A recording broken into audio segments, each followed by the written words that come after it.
Ok, mais uma vez, estamos agora com a Suíça Cristiana Bontemps, mas que vive no Mónaco. Portanto, como eu não faço minimamente falar francês, tenho muita dificuldade, portanto vamos falar inglês e vamos tentar nos entender. A Cristiana fez um filme, já participa há vários anos no Festival País de Terra, já ganhou prémios também no Brasil, infelizmente não pôde estar presente, mas nós trouxemos os prémios do Brasil para serem entregues aqui este ano, e a Priscila não, a Cristiana trouxe um filme passado na Namíbia, um filme lindíssimo, que não ganhou um, nem dois, nem três, nem quatro, ganhou 5 prémios, não é? 5 extraordinários prémios, e por isso, congratulations, Cristiana, your film is amazing, one of my favorite films of this year. Oh, Yes. right. The story, the characters, the lights, the people. It's very, very important. The drones views, it's insane. So tell me about first, what do you think about our festival this year? Well, I found it amazing. I mean, I wasn't expecting all those prices, obviously, but also the location, the friends that I found here again after coming last 2 years ago. I found people I know already. I was able to exchange, to learn, and I enjoyed that the time very much. I enjoyed it really a lot. I find really, truly, it's a great festival. Okay, good. And about our new location, Sines, what do you think about Sines? We have only 3 days, but what do you think about the Sines The location is beautiful. The location is beautiful. The accommodation is really great. And I think the place is very nice. So I'm anxious to learn more about it. And you come again? Ok.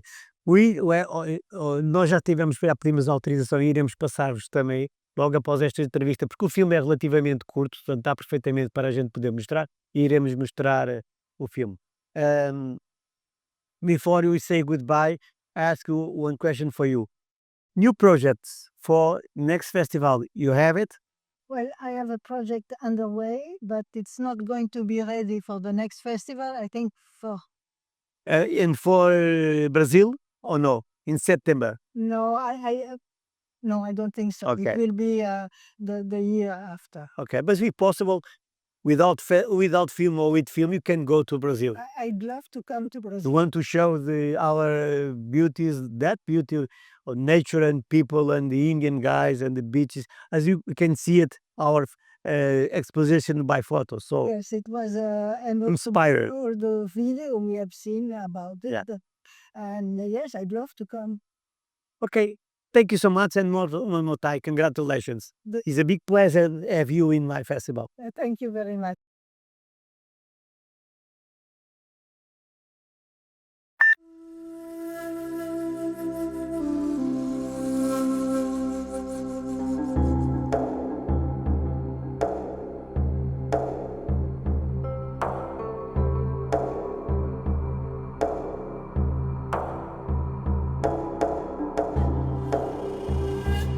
In the Nama language, Namib means vast nothingness.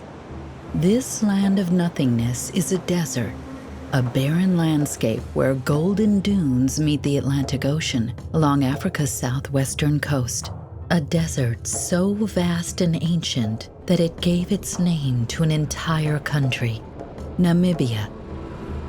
Today, I am fulfilling the long-held dream of discovering Namib's wonders. It's one of the driest places on Earth, yet life finds its way here. Humans, animals, plants. What kind of creatures have adapted to such harsh dryness? To help me discover this land of nothingness, Christophe and Japhet will be my travel companions. Voilà, on va comme ça. Ça c'est Japhet. Japhet. Et ça c'est Bonjour. Christophe is an experienced traveler and a talented photographer. He's the one who planned this adventure. Japhet, our guide, speaks French, English, and several local languages. With his help, we'll reach the most remote areas. Reaching the dunes of the Namib Desert is already an adventure. Strangely, our first glimpse of this journey shows not desert sands, but a vast green riverbank. Here, in northern Namibia, the Kunene River forms the border with Angola, running alongside the Namib Desert before spilling into the Atlantic Ocean.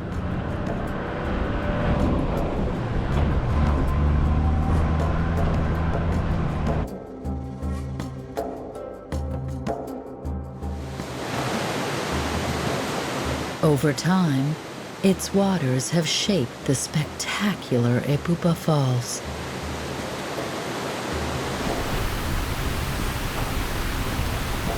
We are now in the land of the Himba, semi-nomadic herders who have lived here for centuries.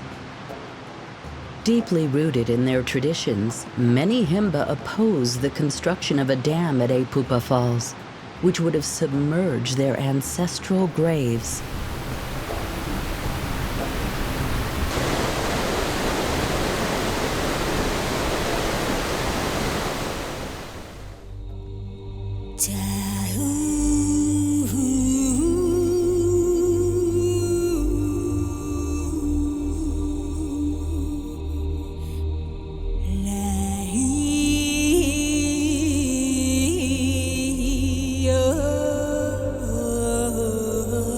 We're fortunate to be welcomed into one of their villages. Cristiana. Kau fora? Hã? Kau fora? Cá fora? Ja. Yab. Yab. Yab. E Kau fora? Cristo. Kerisitop. Kerisitop. E Cristiana.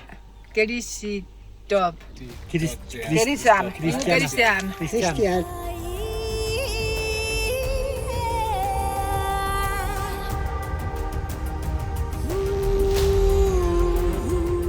How striking these Himba women in their traditional dress.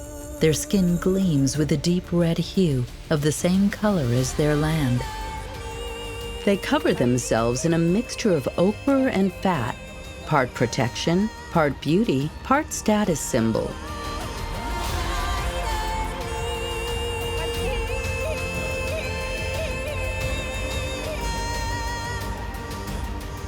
The Himba people have endured many hardships, particularly during colonial rule. Yet they've always managed to preserve their culture. How long can they withstand the pressures of the modern world?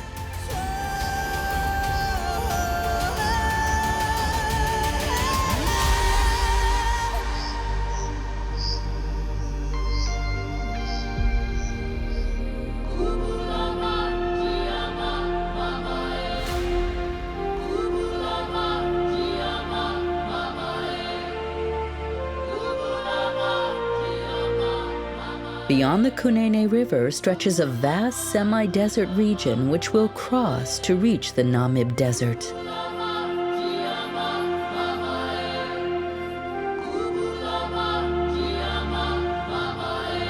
The trail is tough, but at times this austere land blooms into a colorful garden, and it's pure delight.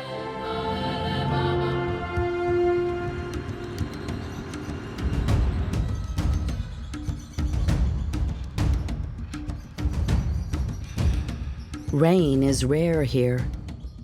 Most rivers are seasonal, often dry, but subject to sudden floods after rare downpour rains.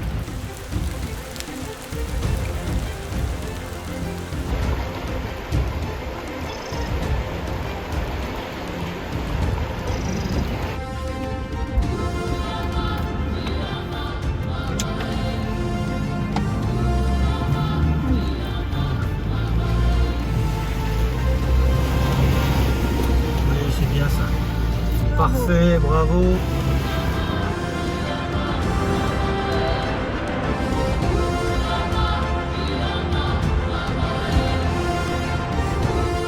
It's easy to get lost in this immense wilderness. Even though Japhet is an experienced guide, the path can be hard to find, even for him.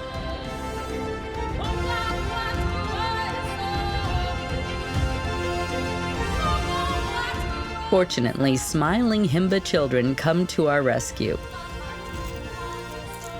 Back home, I packed some gifts for the kids. My small toy planes are a big hit. Their laughter and beaming faces are sheer happiness.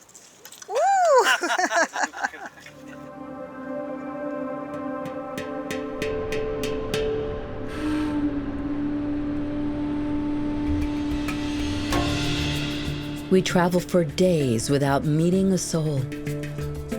Our only encounter is with strange figures made of stone and metal, left behind by a mysterious artist. Who could he be? To this day, the artist's identity remains unknown.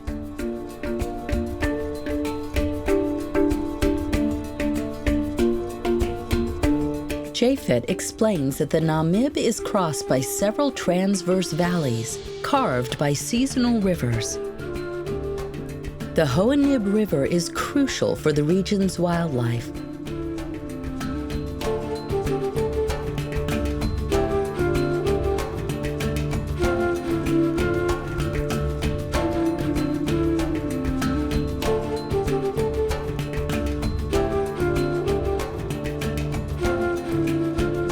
Though water rarely flows, the large acacia trees on its banks offer vital shade to oryx and giraffes.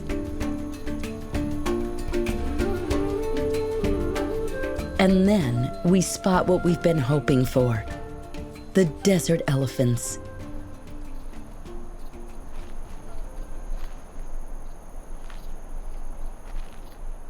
True nomads, they wander through canyons and dry riverbeds, always in search of food and water.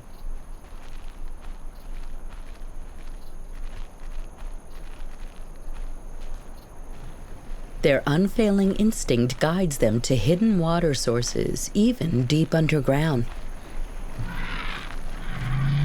That's how these desert elephants have survived the drought. Sadly, poaching and trophy hunting have decimated their numbers. Today, only a few hundred remain.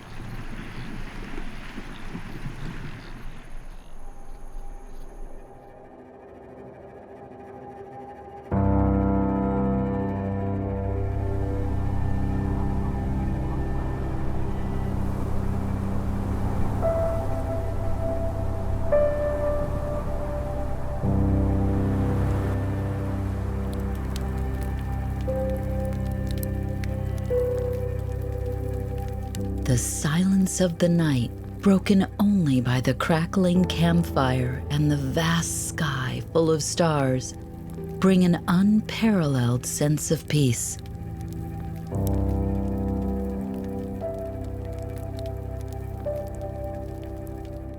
The Namib is cooled by the Benguela Current, which rises from the Atlantic, bringing both chill and dryness. As a result, the Namib is a temperate desert, rarely exceeding 40 degrees Celsius, and its nights can be freezing. Comment est l'air du désert? On se caille, il y a des entrées maritimes comme à Montpellier derrière nous, on est à 30 km de l'océan. On a froid pour la première fois depuis 3 semaines. The Namib Desert is the world's oldest desert. The rugged landscapes we cross tell a story that dates back to the dawn of the earth, when the African continent was still taking shape.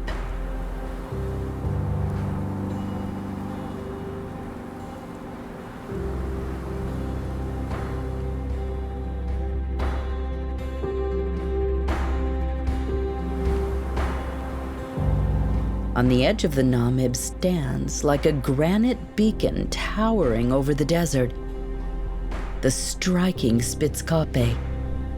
sculpted by erosion into strange and fantastical shapes.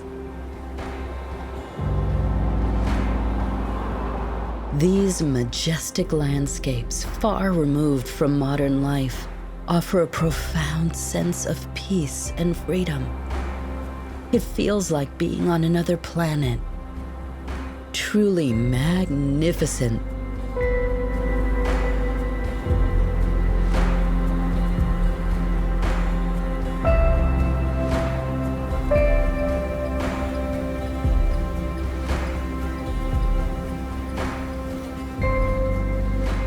Along the trail, here is another fascinating example of nature's adaptive strategies. This strange plant with its weird name is called Welwitschia mirabilis and grows only in the Namib Desert. It is a true marvel, capable of living for over 2,000 years. Its secret? Its 2 unique leaves that capture moisture from the night fogs, and its deep roots that reach deep underground for any hint of moisture. Even the age of a small plant like this one is counted in hundreds of years. Welwitschias are either male or female, with cones for the male plants and female organs that look like tiny pine cones. For pollination, it has partnered with a small insect living in symbiosis with it. Moreover, its leaves are a source of food and moisture for other desert animals. Incredible Welwitschia. Not far from one of the few paved roads we travel, we encounter another surprising example of adaptation: the wild horses of the Namib Desert. Their ancestors were introduced by European settlers in the 17th century and during World War I. Over time, these animals returned to the wild, finding ways to survive the harsh desert conditions. Today, they are highly protected and have become a tourist attraction.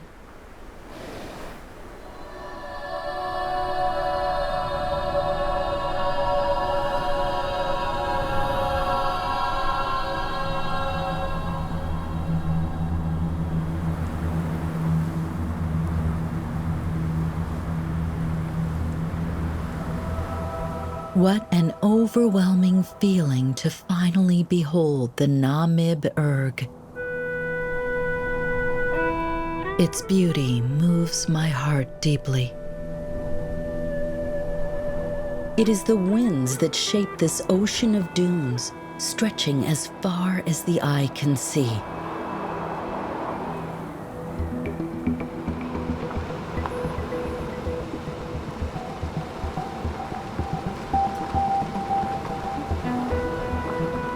They give the sand all sorts of changing forms, sometimes gigantic pyramids, sometimes golden crescents,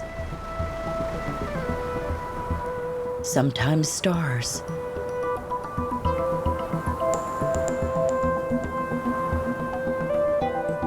Their colors vary too. Dark ochre for the oldest dunes found inland, golden yellow for the younger coastal dunes standing out against the deep blue of the ocean.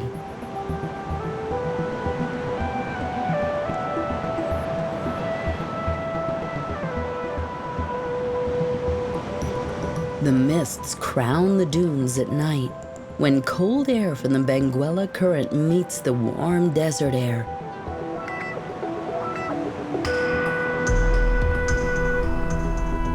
By morning, they blanket everything in a soft, ephemeral veil.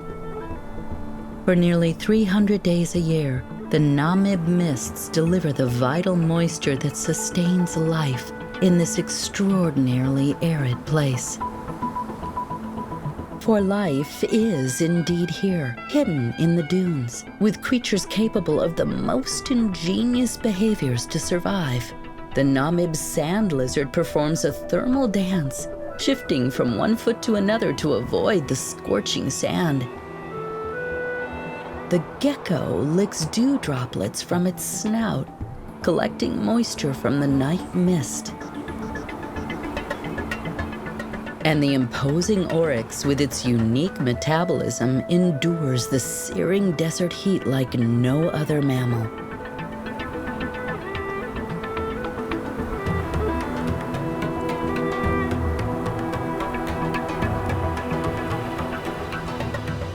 Crossing the Namib's dunes over 800 kilometers entirely self-reliant is an extraordinary adventure, requiring precautions and great experience.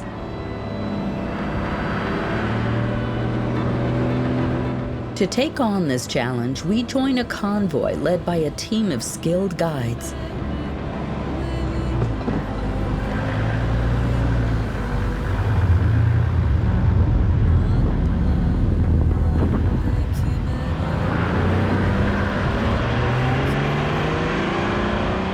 Cooperation and care for one another will be key throughout the journey.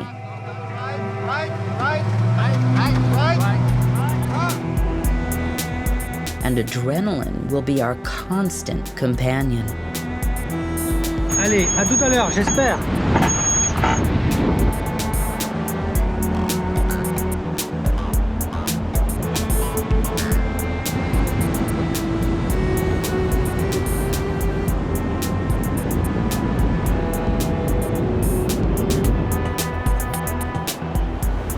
La peur de ma vie.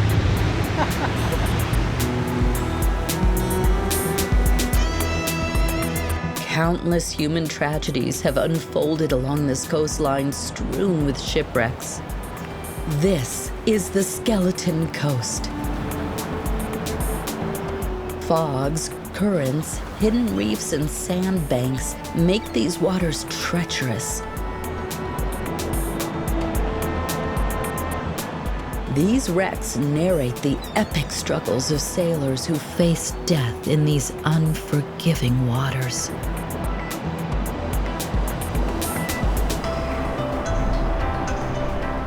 Among them is the famous wreck of the Edward Boland, stranded in 1909, now lying partially buried in the sand hundreds of meters from the shore.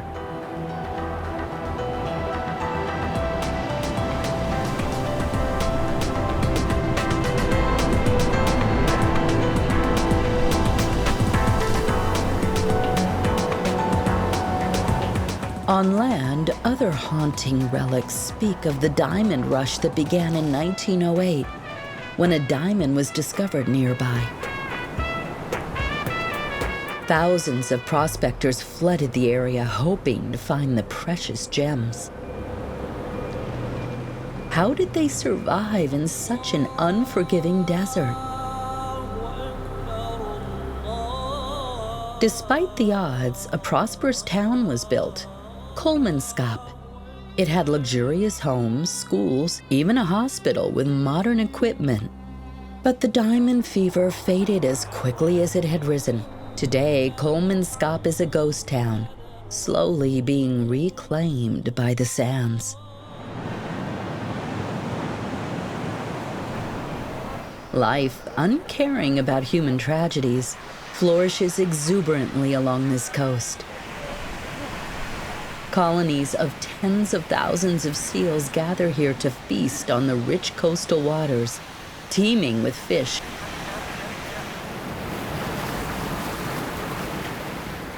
Flamingos, pelicans, and cormorants join the feast in the lagoons.